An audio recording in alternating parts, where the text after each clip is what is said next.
Zarchy. However, as a trumpet player, I'm generally known as Zeke Zarchy.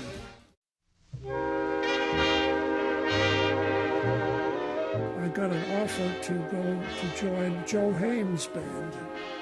He had to hire a whole band because of Tommy Dorsey starting up as a leader, and he hired Joe Haynes' orchestra en masse. And so Joe had to get a new band. Well, in this new band, I made some more friends, and one of which was a trumpet player named Chris Griffin. Chris Griffin got an offer from Benny Goodman's band, which at that time was the top of the dance bands. And a short while after that, I got a phone call from Benny Goodman himself when I was in Cincinnati, and he called from California and said, left a message with the long-distance operator. I came back to the hotel at 1 in the morning and called him back, and the first thing he said was, "Chris told me to call you." He said, "Would you like to come with the band?"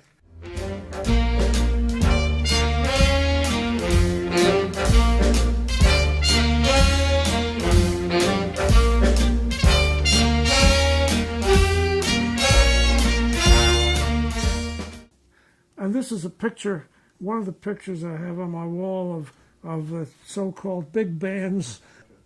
And of course we have a better picture of Frank. Buddy Rich is right there, who also went on to greater fame, as they say.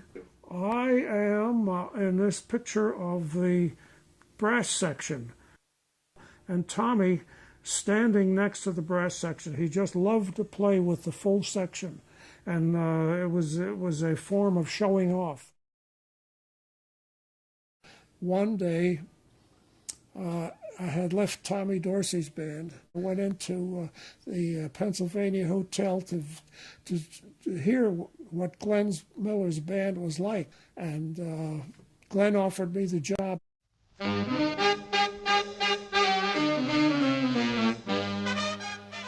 I was there for about 2.5 years and joined the service. I enlisted with 9 other musicians from New York to play in a newly formed band at what was then a crossroads. And at one point, General Doolittle in England made the remark in public that next to a letter from home, the Glenn Miller Air Force Band was the biggest morale factor that the war had ever produced. General Arnold came up with General Eisenhower, came up to the bandstand, and General Arnold gave us a real kind of a military thank you type of a speech. "You men have done your duty, and blah, blah, blah, and we're proud of you." And so he says, and I think General Eisenhower would have a few words for you. And then General Eisenhower came up, and the first thing he did was grin, that famous Eisenhower grin, and he spoke to us just like your neighbor next door would talk to you. And then he turned to one of his aides that was standing off to one side, and he said, "See that these men get out as soon as they can," meaning go home. And I can't tell you what those words meant to us, because we were scheduled to be sent to the Pacific as the war with Japan was still going on. And none of us will ever forget that.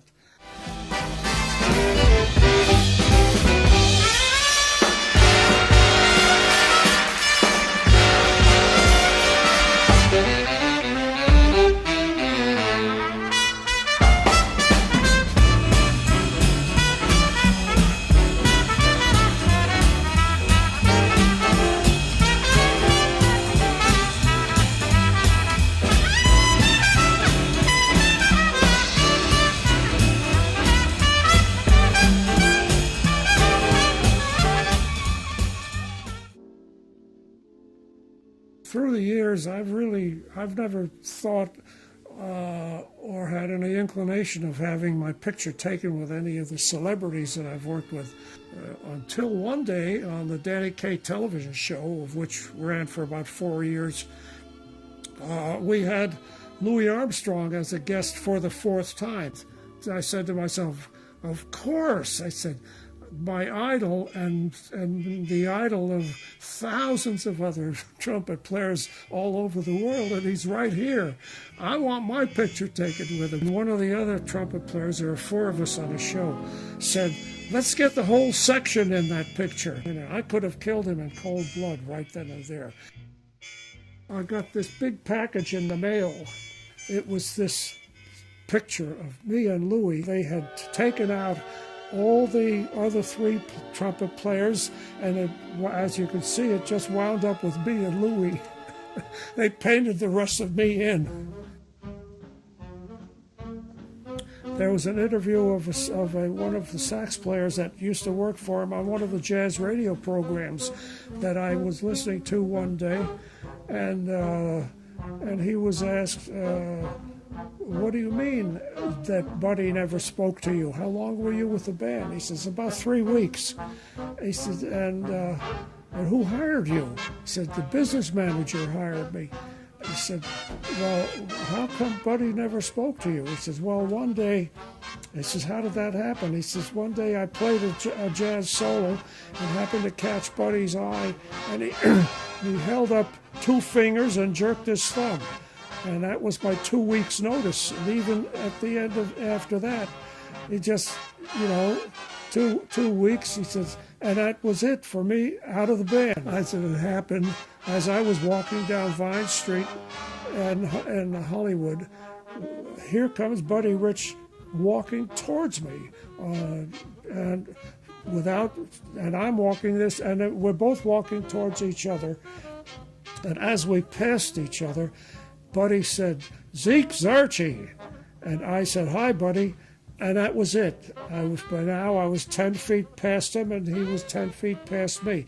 But because of that, I happen to be one of the few people in the world that Buddy Rich has ever spoken to. And on trumpet, Zeke Zarchy.